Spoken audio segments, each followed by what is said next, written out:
Okay, everybody, and of course, good morning to you once again, and thank you very much for being here on New Era TT Radio on this fine Thursday morning. Nice and sunshiny, at least in where I am in this area, and it is time for exploring Buddhist concepts. Of course, normally in this space at this point in time, we have Kasi, who is out today, and joining us in between here for Kasi today is Graham. So, Graham, good morning to you, and of course, welcome. How are you this morning? Good morning, Sir Charles. Nice to hear your voice. I am doing very well, thank you. And good Well, morning to all your listeners. Are you hearing me okay? oh, I am hearing you excellent this morning, Graham. Thank you very much. I hope the internet continues to stay that stable. I hope so, but I warn you that there is construction going on around me, so some peculiar noises may come through from time to time. Apologies. No problem. Well, we know what it is, but so far it's pretty good. So let's roll into it. What are we about today? Well, I thought today that I would visit a topic which is near and dear to my heart, and that is one of the key trainings of Tibetan Buddhism called Lojong. This is something perhaps Cassie might have touched on in the past, um, but I would like to give an overview to your listeners and explain why it is important and how it can transform our lives, I guess. Okay. What is it called? Lojong. It's a Tibetan word which I will explain in a few minutes. Okay, no problem. So, well, go ahead. All right. Well, good morning again, listeners. This is Exploring Buddhist Concepts, and you're accustomed hearing from Kasi, I know, but I am standing in for him today. I think I've been on this show perhaps 4 or 5 times already, so you may not be entirely unaccustomed to my voice. Yeah. So, my subject today is, as I have explained to Sir Charles, it's a Tibetan training practice called Lojong, which is fundamental to Graham, Tibetan Buddhism. Graham, let me just interrupt you 1 minute because I All right. was hearing you very well just now, and I don't know if you adjusted your positioning All right. or if your microphone or whatever it is. Kind of just you just dropped down a little bit. Is this any better? It is excellent. If you could stay in that No. position, I'm hearing you Okay. very well there. I'm putting my face up in my laptop screen, but I will try and stay there for the duration of the hour. I promise. No problem. All right. So, Cassie may have explained in weeks gone by that the Buddhist group, the Buddhist Sangha here in Trinidad and Tobago, is centered on a Tibetan practice, a Tibetan tradition. Buddhism, over its 2,500 years of existence, has spread to many countries, particularly in Asia, Southeast Asia in particular. But one of the countries where it was very, very prevalent was Tibet. And that was until the Chinese became involved in Tibet, and many of the monasteries were forced to close, many of the monks were forced to flee, and they fled into northern India. But the Tibetan tradition itself is 1,000 years strong and is a wonderful tradition. Many, many people around the world follow the Tibetan tradition of Buddhism, including, as I say, us here in Trinidad. So I'm going to speak of the core of Tibetan training, which is something called Lojong, and I'll explain that word in just a little bit. But let me begin by going right to the beginning and posing the question to all your listeners. What are the reasons that we choose to follow a spiritual path? For those of us who have a spiritual path, not just in name, but in serious practice, why do we have it? What are the reasons behind it? And usually it's because people are searching for a greater purpose and a sense of meaning in their lives. We're looking for an inner and more effective way of managing our problems, perhaps, or we may be hoping to discover lasting happiness. But the other methods that we are using are not very successful. So now we're turning inward, borrowing on the conversation that has just wrapped up in the previous hour and your summary, Sir Charles. Perhaps the answer to many of the questions you pose is an internal one. It's how people approach life from an internal perspective. And this is what Lojong deals with because it conditions the things that take place, how we act externally, how we behave towards each other, how we behave as a society. It all begins, I'm sure you will agree, with a change of internal mindset. So, although the material world provides many comforts and practical answers, these don't always bring us the contentment we seek. And then, when that happens, spiritual questions arise, and they arise from that urge for a new, more satisfying way of life. And they form part of our need to find a deeper truth. So I think all religions and philosophies are moving in that direction, are pointing in that direction. And of course, the variety of them, they offer a variety of answers. And it's not easy to choose which path to follow for many of us. For most of us, I think our choice of which path to follow is a cultural one. It's a family, our upbringing, the society into which we're born. That kind of dictates it. And maybe some of us later in life, we move beyond that and we look around to see what's out there and we choose something that we find particularly resonates with our own heart. But whichever one we choose, there seems to be one ideal which is cherished in every single religious tradition. Every single one has this common characteristic, I would say. And that is the ideal of unselfishness. A truly holy person is dedicated to others. And I think if you look at any of the great religious traditions, you will see this is true. And I also think if you look at any of the people you deeply, deeply, deeply admire, who you think have arrived at an understanding of life that is greater than the average person, I think you will find that one of their characteristics is this idea of unselfishness. They are indeed truly unselfish people. So I think it's a given, if we look at this, that we can say that a truly holy person is dedicated to others.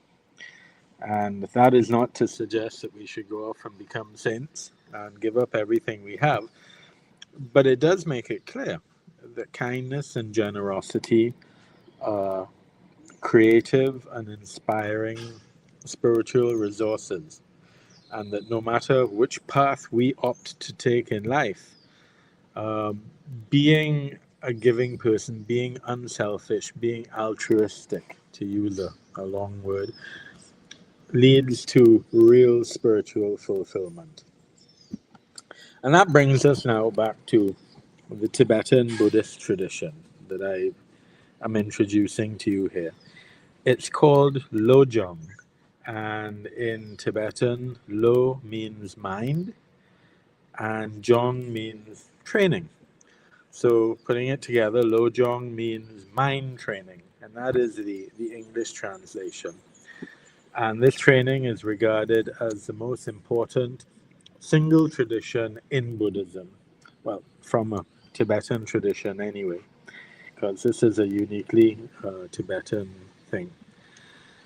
And it's based on developing a deep compassion for ourselves and by extension then to other beings.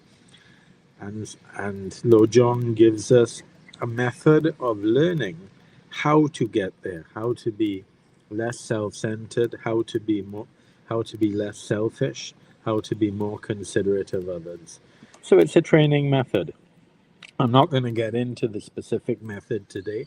I'm just going to give you the background And that way you can see whether or not you agree that it makes sense, whether you think that it is something, even given your own practice, it might be something that would be useful to add to your own practice.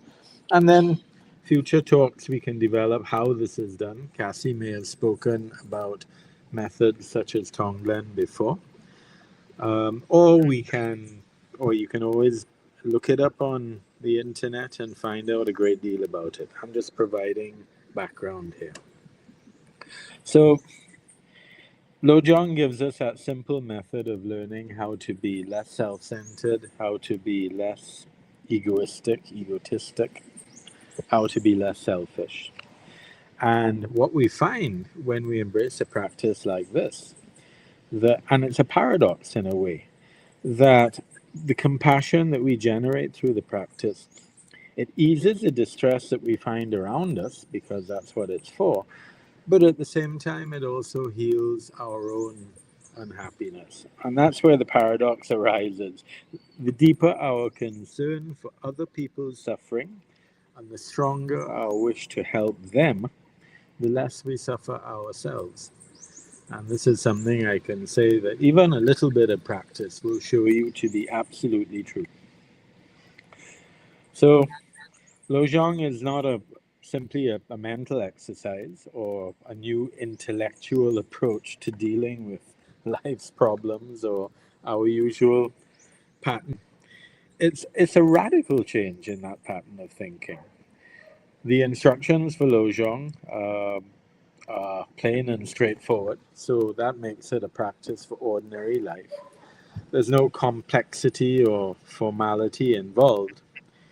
You don't need any special ability. You don't need to be a great meditator. You don't need to be a spiritually advanced person.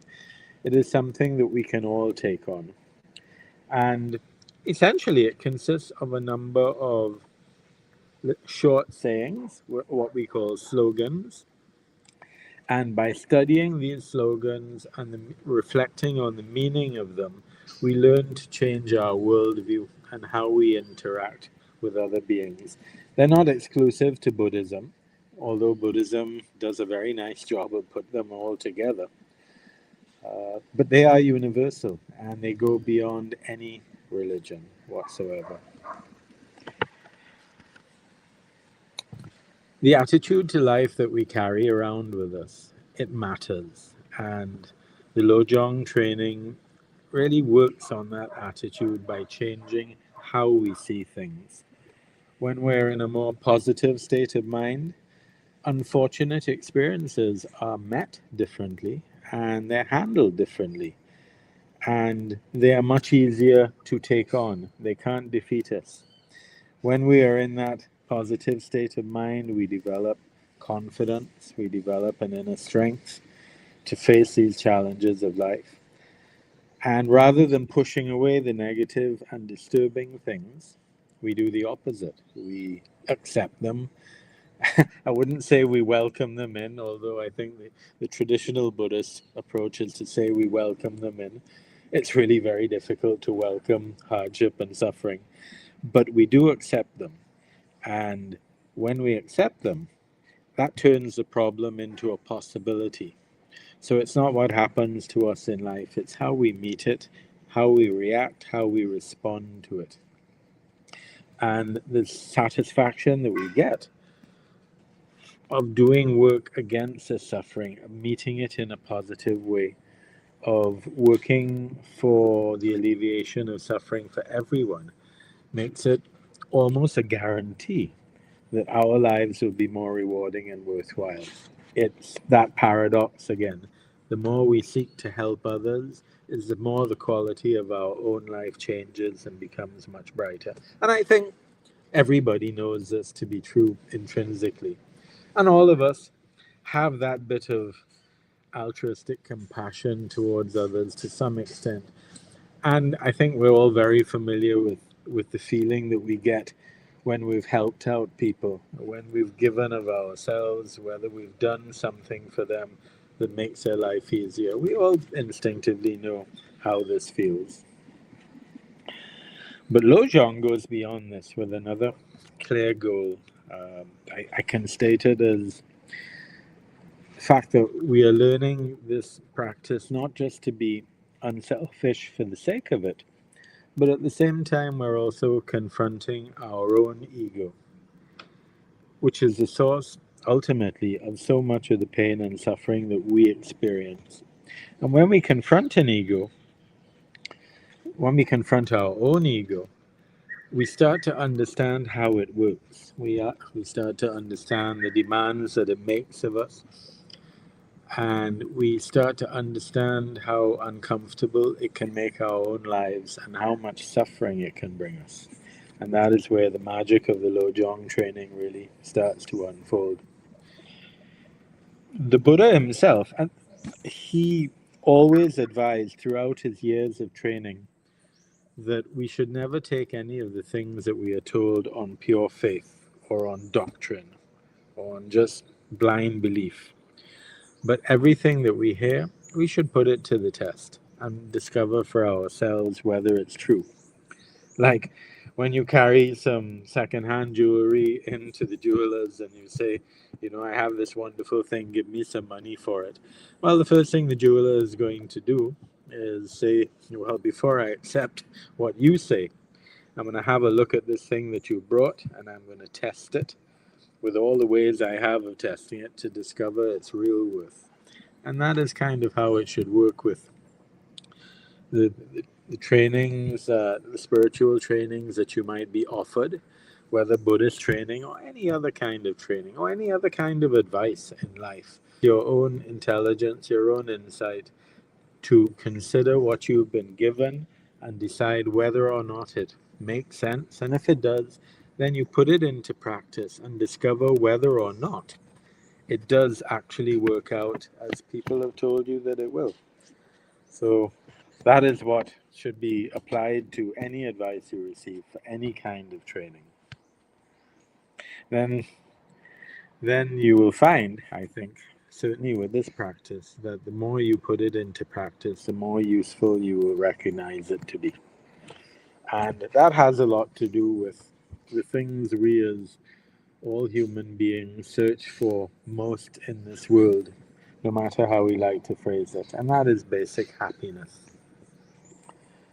That word has so many different meanings. My idea of happiness may not be quite the same as yours. Opinions about it change from place to place and person to person. For some people, happiness may be wealth. Maybe that's how they see it. For others, it could be good health or success. In some countries in this world where the suffering is so bad, it could just be finding a square meal for your family and your children today. As we speak, there are famines around the world where people don't know if they'll be alive next week. The suffering is so intense. And these people just want to be safe from violence, safe from attack, and to eat. For those of us who are fortunate enough to have all these basic necessities and security, we measure happiness some other way. Maybe like having no emotional problems. But how do we solve all these problems? That's the question. How do we attain happiness? Our attempts to achieve it in the past are generally, all attempts to achieve happiness are generally motivated by self-interest and self-protection. And that is a path, according to Buddhist teaching, that is a path that is chosen from ignorance and it has all abilities. Our desire for happiness can never be separated from our fear and dislike of unhappiness.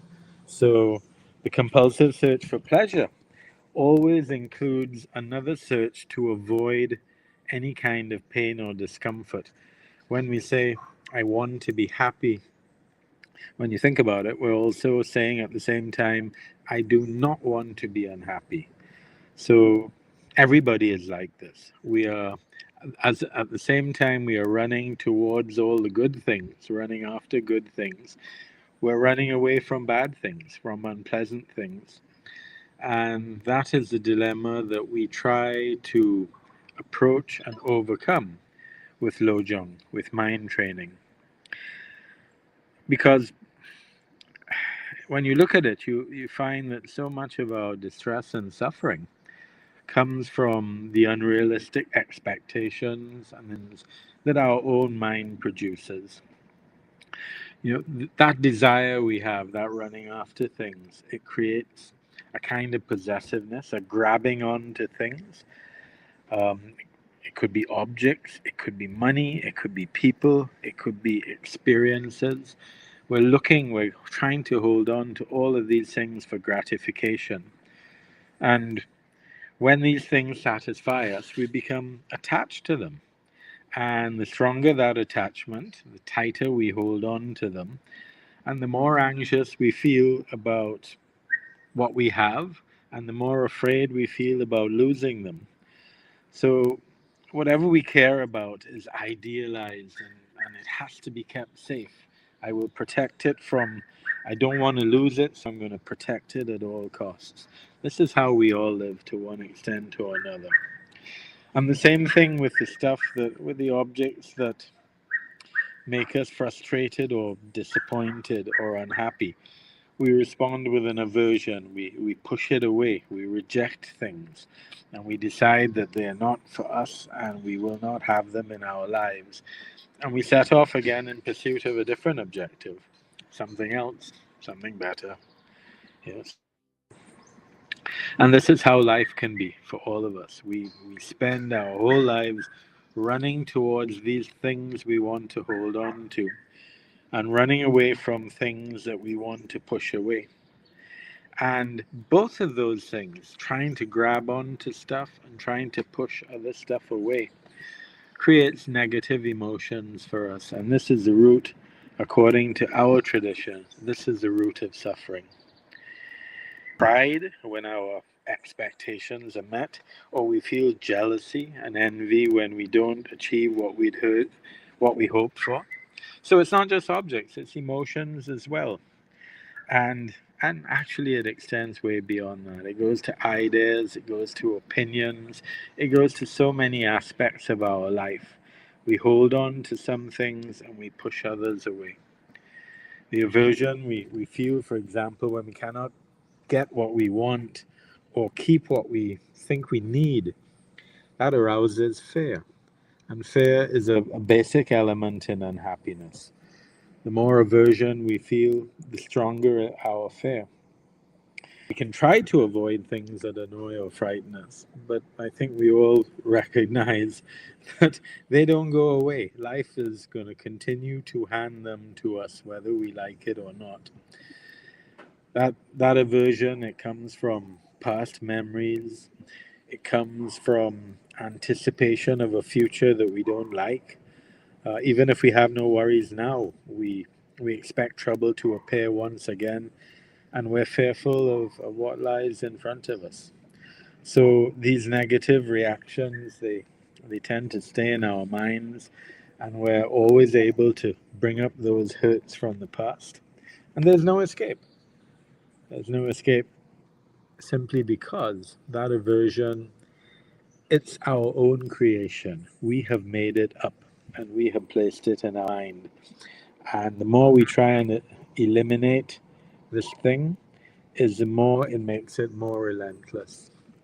That is how our mind works if we are not aware of the way to train ourselves to live from an entirely different place.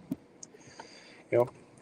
So, bottom line, the fact is, whatever the external situation is, whether it's good or whether it's bad, particularly if it's bad, that is never the deciding factor in the unhappiness and fear we experience. It is always our inner attitude that determines whether or not we suffer. If we did not feel any aversion towards anything, there would be no suffering. Um, and just to give you a small example, how it happens 1,000 times on a day-to-day basis, when you go into the grocery to buy a few things to get home to your family for dinner, for example, Sometimes you feel a negative reaction if you can't find the thing that you were looking for, or if when you reach the cashier there's a long line, or if the person in front of you is taking forever to find the change to make their payment. These thoughts of frustration and these negative thoughts and negative emotions often flash through our minds. Well, life is always going to hand that to you. You can never get life working exactly the way you want it. But it's that internal reaction within yourself that dictates the quality of your life. It's always going to be bad at times and it's going to be good at times. And it's how you meet these things internally that matters. You know, the issue itself is unimportant. It's the mind's aversion that produces that dissatisfaction. And it comes from faulty thinking. And we can correct faulty thinking. It comes from the wrong point of view. And the way we do it is with this practice called Lojong, or mind training, which helps us improve our attitude simply by adjusting the way we see things. Our joys and sorrows, they're not outside us and beyond our control. The happiness comes from inside. And so we can create it ourselves by learning to react more positively to the challenge life puts our way so many times a day. It's really our decision whether we are going to be happy or not. And that's a habit we can learn, which is really, really good news. And again, it doesn't matter what spiritual tradition you follow. This is advice that the Buddhists have codified, if you like. They've written it, they've seen it, and they've written it down. But it's advice for living, and it's advice that's available to anyone. So as we activate these positive feelings, they get stronger and more positive. So you start with training from where you are, and the more you do it, the stronger you become. Uh, these practices are fragile at the beginning. You slowly open to them. You become more and more capable as your practice increases. Sure, it takes time, but steadily, those negative patterns which have stood in the way of our happiness, they start to fall away. It's like exercising a muscle that gets stronger. And the more we do it, the more the fruits of the practice start to become manifest in our life. People start to notice it. The color and quality of our life, it begins to change. Everything becomes so much brighter. And it all comes from training the mind.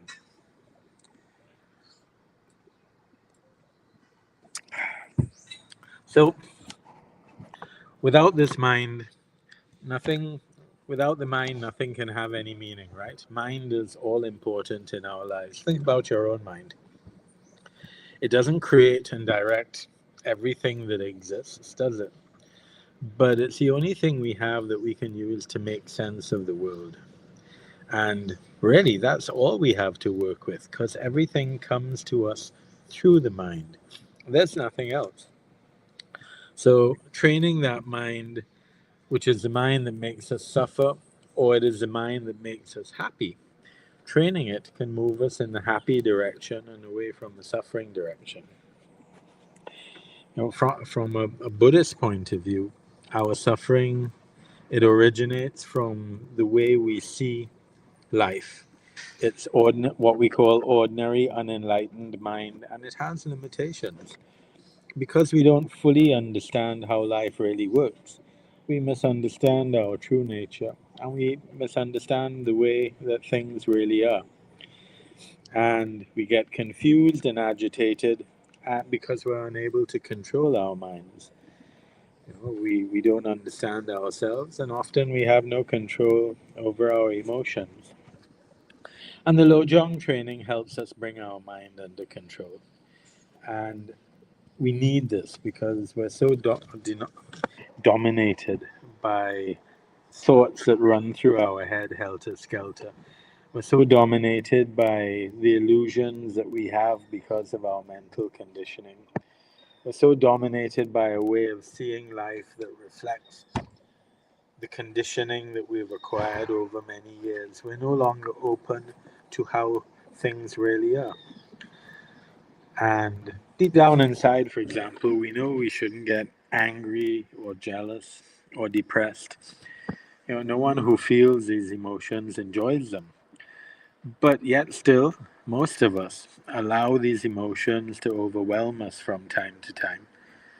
We understand that we should be positive and kind, but we're in no position to feel that.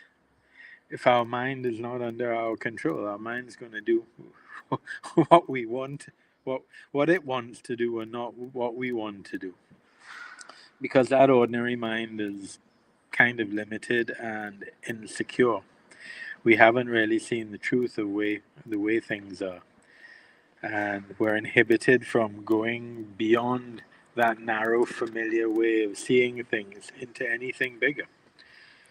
Stuff that comes to us that is out the ordinary, we tend to treat it with suspicion many times. And these limitations they're all self-imposed. It's possible to move beyond them into an entirely different place. And it starts with the ego. We, from very early in our lives, from the time we're babies, really, we create an illusion of a unique and unchanging self, an individual I that we believe remains fixed. This is me, I. It remains fixed within us all the time. As feelings and thoughts, they come and go, I stays here. This is the ego. And this identity that we call I, it leads to discrimination. It splits the natural oneness of the mind into two. There's I and other. It imposes a dualistic relationship between myself and the object that I am looking at. It divides experience into, for example, sight and seer. It's me looking, and there is the thing that I see. Or feeling and the feeler. I feel sad or I feel happy, and I am the one who is feeling these things. Or thought and the thinker. There's me, and there are these thoughts that come and go through my head. And when you look at it deeply, you will see that it is this dualism, this differentiation between me and these objects of mind that create this grasping and pushing away of things. This, I want this, I don't want that. We project the attachment and aversion onto the external world. Everything is labeled in terms of whether it's good for me or whether it's something I don't want. And the truth is that there's not really any I beyond basic consciousness. And there's no I that's different from what is happening right now. So there's actually no sense in grasping or pushing away anything. And this, of course, you will be thinking, is extremely difficult to see. But this is the end result of the practice I'm talking about. The experience becomes everything. We have no ownership over it whatsoever. And this is what we are trying to recognize. And until we recognize that, the suffering continues. The grabbing onto things and the pushing things away always goes on. So, how to go about a tough practice like that? It is not easy. We begin to explore the mind by looking, by engaging with it, and by seeing if our ideas about it can be confirmed. People have been thinking about the mind for thousands of years. Every great spiritual tradition will have teachings on the mind. But the problem is that those teachings, although they are guides, they don't really help us, because what helps us is seeing it directly for ourselves. In other words, you can hear the teachings 1,000 times and from any tradition, but unless you put them into practice, they're never going to become real for you. And until they're real, you have no path to the end of suffering and to the discovery of permanent happiness. So, we only become aware then of the nature of this I, our ego, the nature of our consciousness, by carefully examining it. If we look for it, we talk about it, we talk about this thing called mind, we refer to it, we can discuss it between ourselves. But when we look for it, can we actually find it? You know, what is your mind? Where is it? Is it a is it located in your head, your heart, somewhere else? Think about that. You may never have thought about that before. We take for granted that it exists, but if it does, um, it should have certain qualities that can be identified. What do you know about it? What size is it? What is its shape or color? How do you recognize it? What is this thing called mind? No matter where we look, there's no answer to the question. Because, and this is again Buddhist teaching here, and it's a big, big question. This thing that we call mind, in Buddhist teaching, there's no structure, no substance, no color, no shape, no form to it. It's not a separate individual consciousness, if you like, which is in my body somewhere and is in contact with the external world.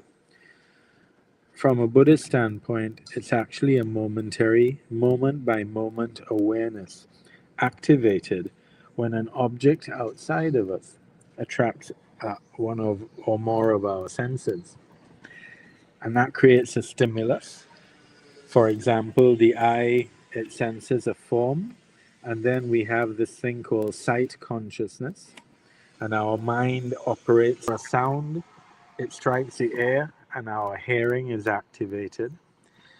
And it takes all of these different elements to create the experience of hearing that sound.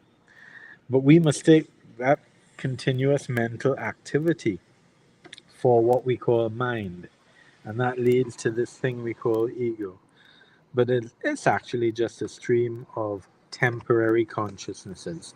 From one moment to another, it changes. It's just a collection of endless thoughts.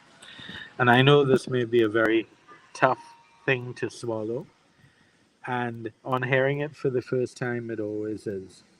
But if you look and you dwell on this, we use meditation as a tool as well. After you've done enough training, you come to see that that is actually how it is, and this guides you. It changes your perspective entirely into how you respond to life. We discover eventually this thing called pure enlightened mind, and it is limitless. It has the potential to be anything, anywhere, anytime. We use a word for it in Tibetan called Sangye, and that word actually translates to awakened or blossoming, if you like a flower.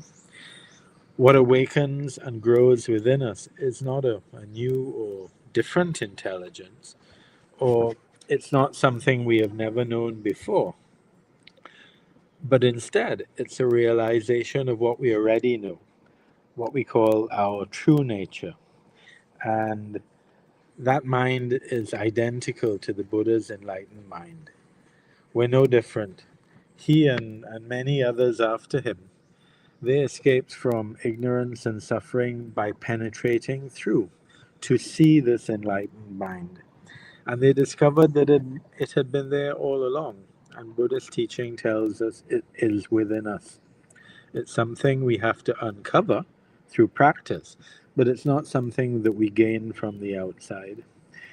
And what the Buddhas before us have done, the enlightened ones, is provide an example to us that it can be achieved, and they've provided teachings to us that help us, that point the way along that spiritual journey.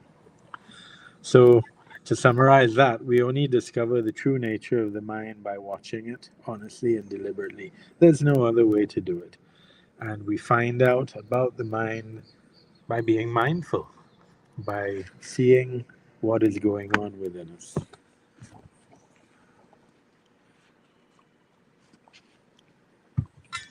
So let me talk a little bit about compassion to finish in the few minutes we have left. Because compassion is such an integral part of the Lojong training. And I talked about mind first because beginning to understand how our mind really works is really fundamental in allowing our compassion, our natural compassion, to arise. So each of us is different. Each of us has a different personality. We come from different cultures. Globally, we have different languages. We have different histories. But when you think about it, these are only thin layers on the surface of our consciousness. It's like genetics. They say that we differ from each other by 0.0001% of our genome, and the rest of it is exactly the same. So the differences are superficial. There is so much more that is the same for all of us. And at a deeper level, yes, we are all alike. And we all wish to be treated kindly. We all wish to be spared from suffering. There is It is that way with everybody. Everybody that you see, no matter how unskillfully they may show it, all wish to be treated kindly and spared from suffering. So, the basis of this thing called compassion is that realization that every other being that we meet wants to be safe and happy just as we do. There is no difference.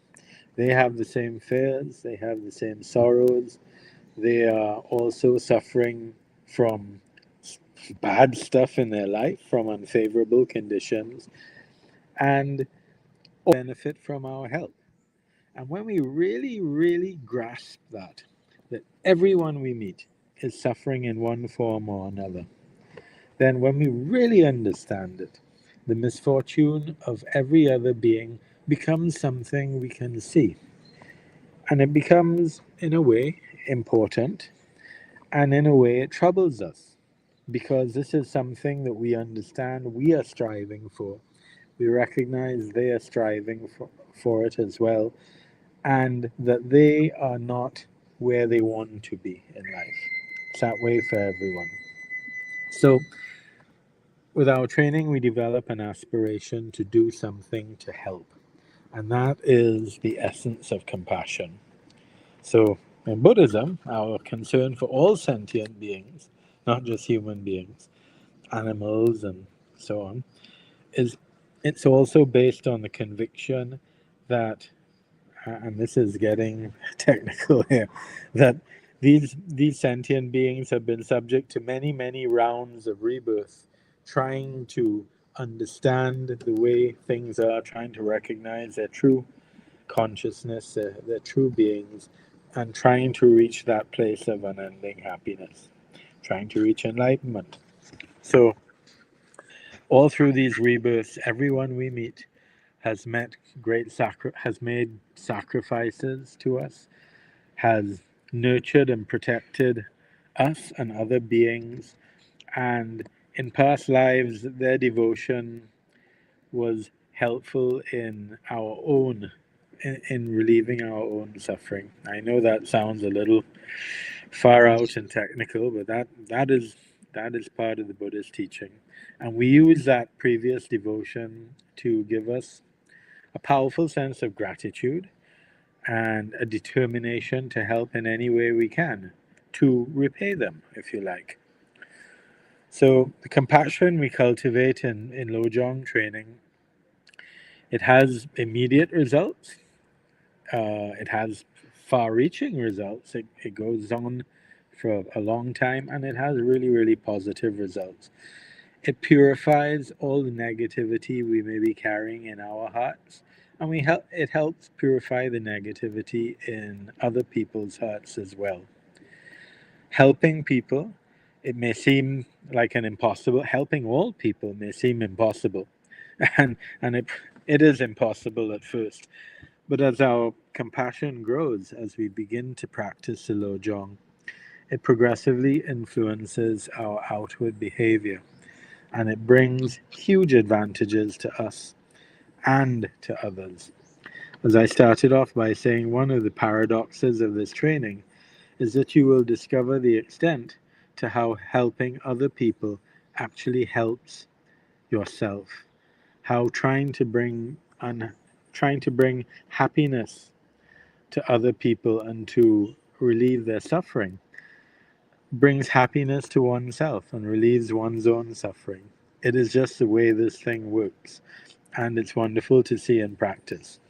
And again, it's something we can tell you, but you will not discover until you start putting it into practice for yourself, and then you will see that it is true and how much of a change to your life it can bring.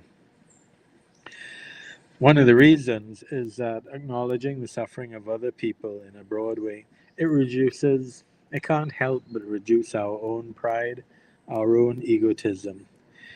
We become less defensive, we become less sensitive, we become less thin skinned, we become less concerned about our own welfare. And that makes us it makes us, how do you say it, less fearful, less clinging. And that means that sharing things and letting go of things is easier to do. And when our actions are motivated by kindness instead of our own self-interest, there's much more chance of getting positive treatment back. The same way you treat others is how they start to treat you. I know this is a teaching of all great traditions. It's a do unto others. And it really does work. Because if you do it unto others, it does get done back unto you. And it makes your life so much lighter, so much easier, so much more pleasant to live. It changes the whole color of your life. Relationships become warmer. People respect and depend on you because you're more receptive and understanding. Um, it's a wonderful thing. And it's not just for people who are in trouble. You might find it rejoice for people who are happy and doing well. But if you're sincere about trying to help all beings, you celebrate the success of someone else. It's good news. It makes our work lighter, and the advantages that other people have don't spoil our chances of success. It's not a competitive thing, it's not harmful. Being competitive can be a very, very damaging thing. It diverts us from our own targets and doing our utmost to reach them. Well, you know, that competitive thing towards other people, their success is not going to impact your success. And the understanding that we're talking about, it doesn't come from this developing of compassion. It's no good waking up one morning and saying, I'm going to be compassionate now. I think you realize that. This requires a whole lot of contemplation, a whole lot of understanding. You certainly can't run around and start giving people whatever they want and expect the whole thing to work. It's a gradual step by step practice. And all of us, it's easy to start. You can be generous in very small ways. You can, if you're lucky enough to have a car, you can offer somebody a lift down the road to catch their taxi instead of walking in the sun. People you know and people you don't know. You can buy a little extra food if you're in your office and offer it around to people, something nice. It's so easy to do. And that is a good beginning. Sharing things with other people is a great way to begin. And even that simple act of sharing, if you took it up as a preliminary habit, you would discover very quickly something surprising, and that is how good it makes you feel. And the more it makes you feel good, the more you do it, and then the thing starts to work for itself. And it's an eye opening way to live. You discover that the quality of your life really, really changes. So I encourage it. That compassionate and unselfish attitude, that's the energy we need to help us work directly against our own suffering. So I'd like to wrap up here because we're just about out of time, and I hope this was useful. I hope that you may have an idea in your head about something you can try. You may have a wish to find out more about Lojong, and I think we're happy to discuss it in subsequent upcoming talks. Specifically, how to start a little Lojong practice by yourself, maybe. A very simple way to get into it because I haven't touched on it too much today. And let me leave you with a saying from one of the great Buddhist masters, Shantideva. He was alive and teaching during the 8th century. And he gave us a piece of advice that I'll leave you with. He says, and it sounds trite, but if you think about it, it really is truly significant. You may have heard it before. He says, if you can change the situation, there is no need to be unhappy. If you cannot change the situation, then there's no use in being unhappy. And the point, of course, that Shantideva is making is there's no need for unhappiness in our life. Stuff comes at us all the time. Sometimes it's good, sometimes it's bad. We do what we can to change causes and conditions, and the rest of it we accept with an open heart, and we try and pour our compassion back into the world. And that is our key to lasting happiness. So, with that, I will wrap up with thanks to you for being a patient audience, and thanks to Sir Charles. There may be a minute or something. So, Okay. Sir Charles, over to you, sir. Thank you very much, Graham, and for sharing your insights and your time with us here on Exploring Buddhist Concepts. And I really appreciate it. Thank you so much. You're very welcome. May I be filled with loving kindness. May I be well. May I be peaceful and at ease. May I be happy. May you be filled with loving kindness. May you be well. May you be peaceful and at ease. May you be happy. May we be filled with loving kindness. May we be well. May we be peaceful and at ease.